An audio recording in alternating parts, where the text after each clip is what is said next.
प्रिय भक्तगण, आप सभी का स्वागत है हमारे YouTube चैनल धर्म पर।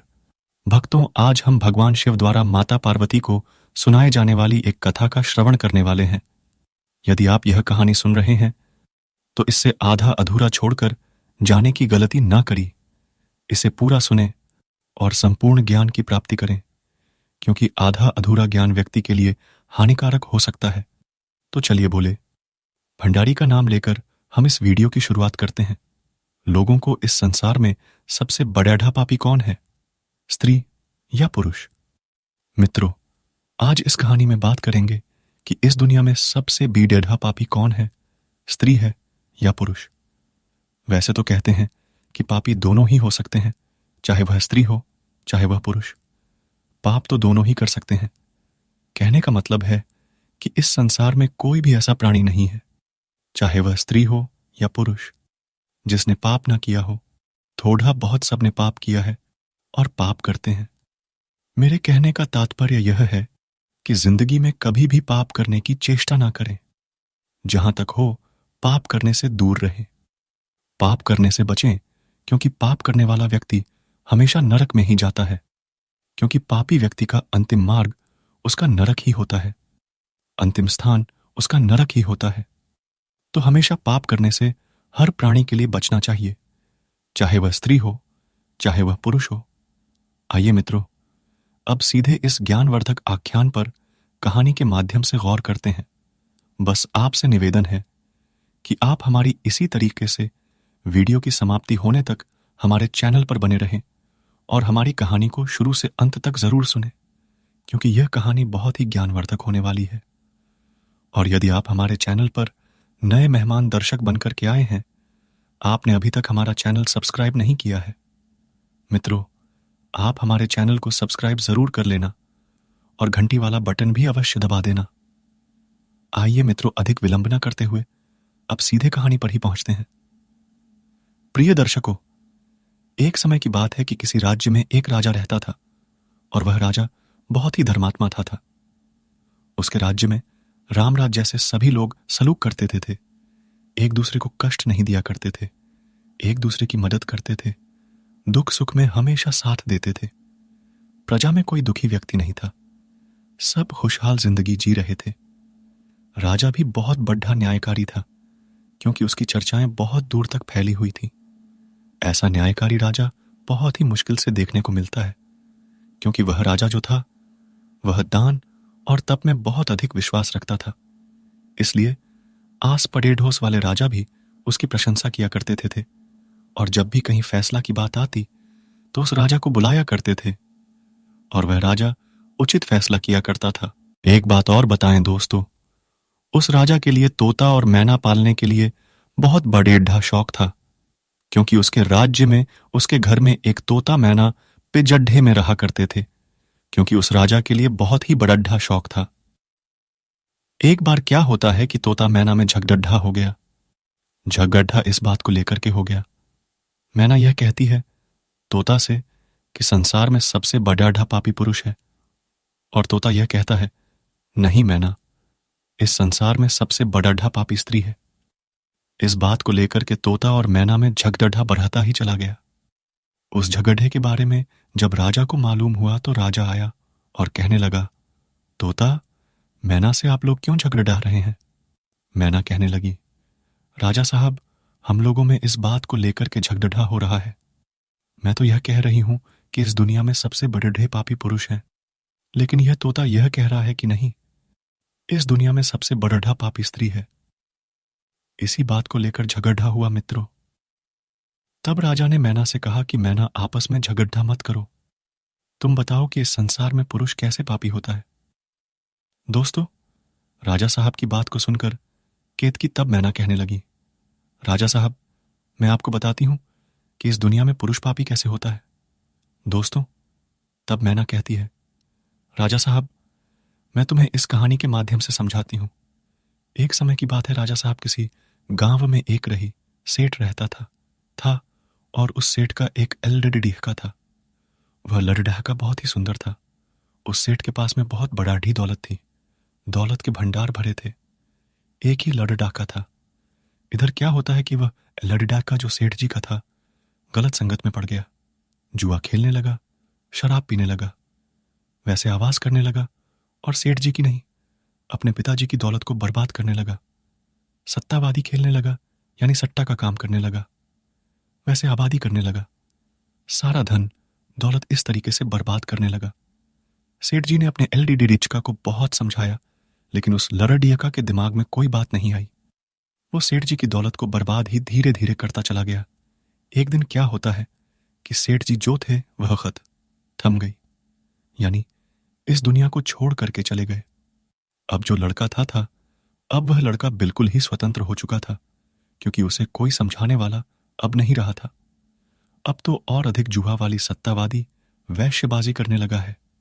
एक दिन क्या होता है, धीरे धीरे धीरे धीरे उसने अपने पिताजी की सारी दौलत बर्बाद कर दी। उसके पास कुछ भी नहीं था, खाने के भी उसको लाले पड़ गए।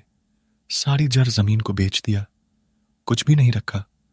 जब खाने के लिए लाले पड़े गए, एक दिन क्या होता है कि अपने गांव को छोड़ करके चला जाता है, फिर लौट करके नहीं आता।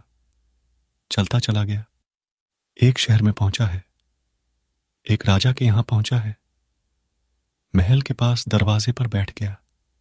इधर राजा साहब जब महल के बाहर आते हैं और सुंदर लड़के को देखते हैं, तो सुंदर लड़के को देख करके राजा बहुत ही मोहित हो जाते हैं। विचार करते हैं कि यह लड़का बहुत ही सुंदर है, कहे तो यह एक सेठ का लड़का है, या तो फिर यह राजा का लड़का है। यह राजकुमार देखने में लगता है। चलो इससे पूछते हैं कि हमारे दरवाजे पर यह क्यों बैठा है। राजा साहब आते हैं और उस लड़के से पूछते हैं, कहां से आए हो, तो क्या बात है, क्या परेशानी है। देखने में तो तुम एक सेठ के देखने में तो तुम एक सेठ के या राजा के लड़का मालूम पड़ रहे हो। बात क्या है, क्या परेशानी है तुम्हारे ऊपर। दोस्तों, तब वह लड़का जो था, बनावटी आंखों में आंसू भरकर और कहने लगा, राजा साहब हम व्यापारी हैं, व्यापार करने के लिए आए थे। थोड़ी दूर पर एक जंगल पड़ता है, उस जंगल के रास्ते मैं अपने व्यापार का सामान लेकर के आ रहा था। कुछ लुटेरे मिल गए थे, कुछ डाकू बदमाश मिल गए, उन्होंने सब कुछ लूट लिया। मेरे पास कुछ भी नहीं था, मेरे पास खाने को भी कुछ नहीं है, मेरे पास इतना पैसा भी नहीं रहा कि मैं दोबारा से गांव में पहुंच जाऊं। दोस्तों, उस लड़के की बात को सुनकर के राजा दुखी होते हैं, कहते हैं तुम्हारे साथ बेटा गलत हुआ है। फिर राजा विचार करते हैं कि इतना सुंदर लड़का कहां मिलेगा, क्योंकि हमारी एक जो लड़की है वह भी शादी के योग्य है, और यह हमें योग्य पुरुष मालूम पड़ रहा है, क्योंकि व्यापारी है, सेठ जी का लड़का है और गुणी भी है। हमारे न रहने के बाद में हमारे राज्य को अच्छी तरीके से संभाल लेगा। उसके बाद में राजा साहब कहते हैं कि बेटा, हम तुमसे बहुत प्रसन्न हैं और तुम्हारी मजबूरी को, तुम्हारे दुख को हम समझते हैं। आइए हमारे घर पर चलो। घर पर लेकर के राजा जाता है, उसकी खास खुशामद करता है, फिर कहता है कि हम अपनी बेटी की शादी तुम्हारे साथ करेंगे, क्योंकि मेरे मरने के बाद तुम ही हमारे इस राज्य को सही तरीके से संभाल सकते हो। दोस्तों, उस लड़के ने जब राजा की यह बात सुनी तो उसके लिए खुशी का ठिकाना नहीं रहा, क्योंकि वह लड़का गलत संगत में तो पहले से पड़ा ही था। उसने विचार किया, जब मेरे साथ शादी होगी तो राजा हमारे लिए बहुत धन दौलत देगा, बहुत आनंद आएगा। जुआबाजी, सट्टेबाजी और वैश्य आबादी कर देते हैं। लड़का तैयार हो जाता है। क्या होता है कि राजा ने विवाह मुहूर्त निकलवा करके अपनी लड़की की शादी उस सेठ के लड़का के साथ में कर दी। उसके बाद में दूसरे दिन के लिए कहा कि बेटा, अब तुम अपने घर जाओ। बहुत उसे धन दौलत दिया और कहा कि अपने माता पिता के पास में कुछ समय तक रहो। उसके बाद में जब हमारा अंतिम समय आएगा तो हम आपको बुला लेंगे और अपने राज्य का तुम्हें राजा बना दिया, लेकिन अभी अपने माता पिता के पास जाओ। बहुत सारा धन दौलत उस लड़के को वह राजा देता है, और इधर लड़की के पास में भी बहुत हीरे जवाहरात के आभूषण थे, वह भी अपने साथ लेती है और अपने पति के साथ अपनी ससुराल के लिए चल देती है। दोस्तों, तो वह कमी लड़का जो सेठ जी का लड़का था, अपनी पत्नी को लेकर के जब अपने घर के लिए चलता है, घर तो उसका था ही नहीं, क्योंकि उसके पास कुछ भी नहीं रहा था। वहां से चल दिया और वही जंगल में आता है। जब जंगल पड़ता है तब वह अपनी पत्नी से कहता है कि इसी जंगल में हमारा सब धन दौलत लूट लिया गया था। यहाँ लुटेरे रहते हैं, डाकू बदमाश रहते हैं, और तुम्हारे पास में जो हीरे का या सोने का हार है, ये जवाहरात हैं या आभूषण हैं, सब हमको दे दो। हम पोटली में बांध लेते हैं, क्योंकि जब डाकू मिल भी जाएंगे उन्हें दिखाई नहीं देगा। किसके पास कुछ भी नहीं है तो हो सकता है ये आभूषण पच जाए। दोस्तों, उस लड़की ने अपने पति पर विश्वास कर लिया, और बात भी सच है, क्योंकि भारतीय नारी का धर्म होता है कि अपनी पति की बात पर विश्वास करना, उनकी आज्ञा को मानना। सारे अपने आभूषण ज्वेलरी निकाल करके उस सेठ के लड़का को दे देती है। आगे चलते हैं। विश्राम करने के लिए एक जगह पर रुक जाते हैं। एक जगह पर लोग विश्राम करने लगते हैं। दास दासियां भी वहीं सो जाते हैं।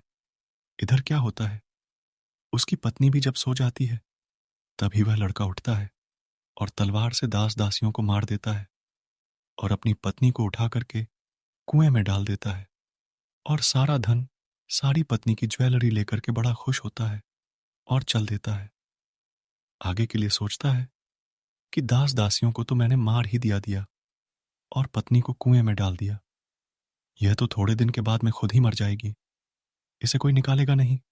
इस जंगल और इस धन दौलत से मैं बहुत ऐश करूंगा, जुएबाजी करूंगा, सट्टेबाजी करूंगा, वैसे आबादी करूंगा।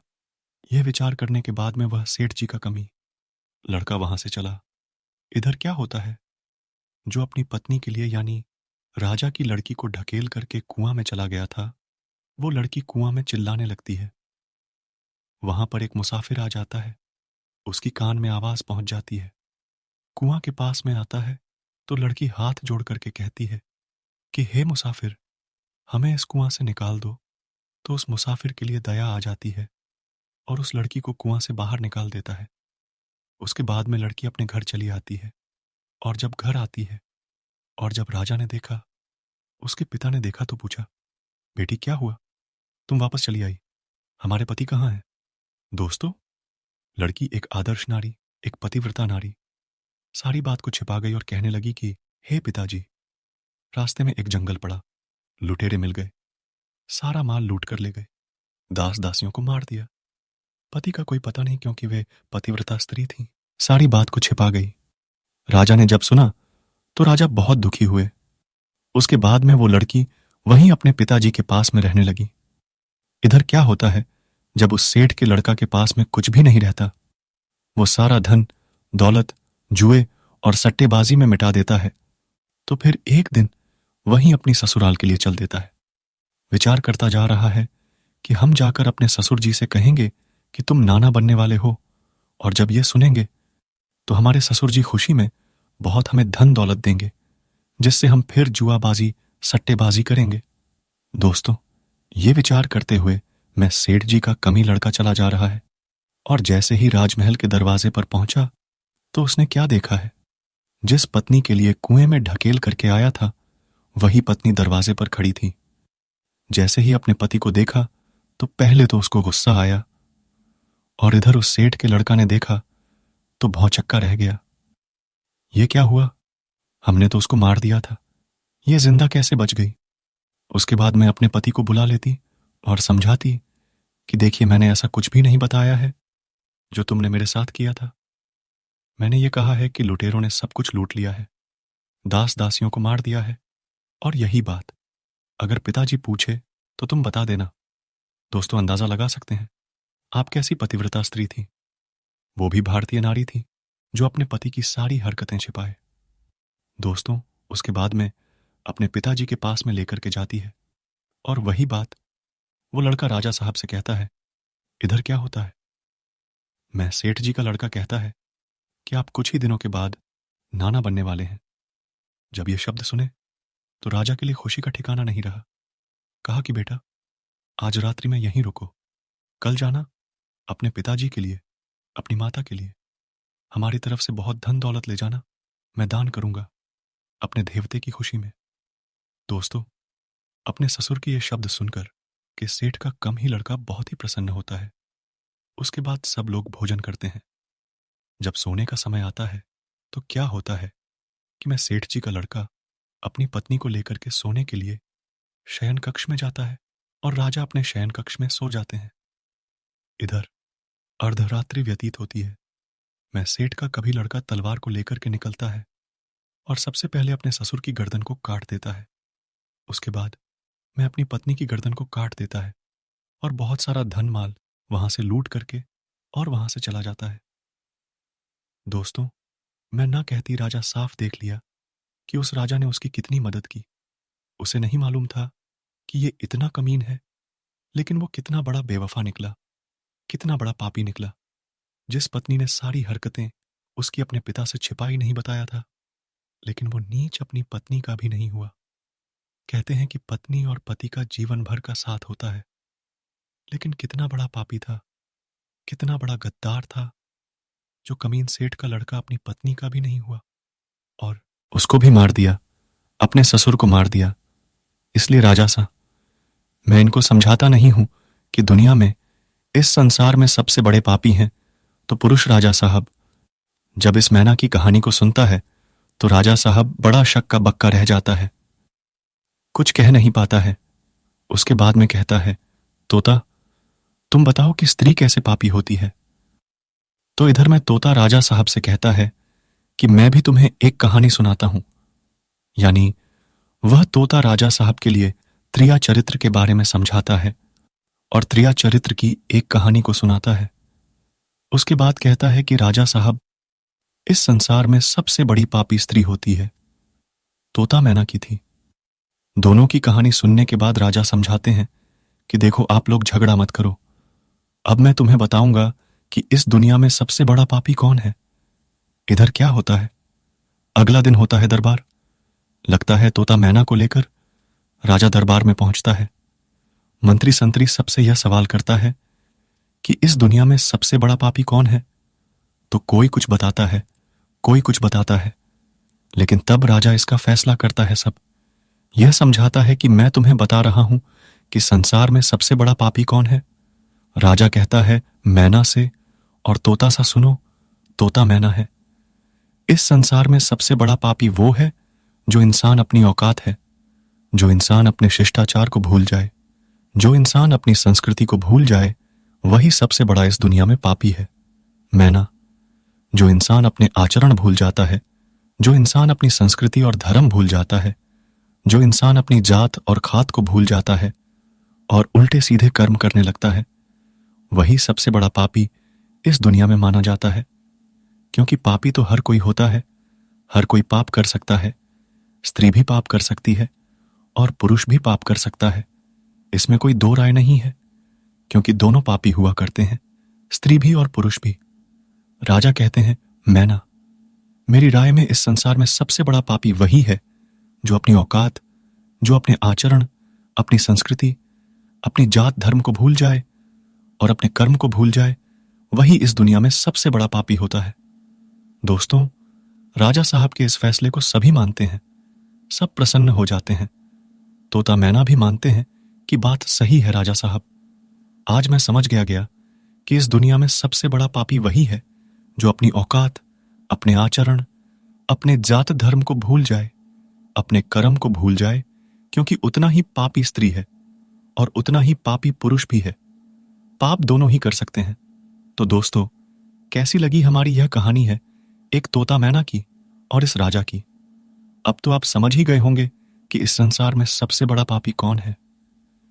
अगर यह कहानी आपको अच्छी लगी है, दोस्तों, इस वीडियो को बोलते समय यदि मुझे कोई गलती हुई है तो माफ करें। आपको यह कहानी कैसी लगी, आप हमें वीडियो में जरूर बताइएगा। वीडियो के अंत में बस इतना कहना चाहूंगा, कमेंट में हर हर महादेव अवश्य लिखें। आप सभी का धन्यवाद।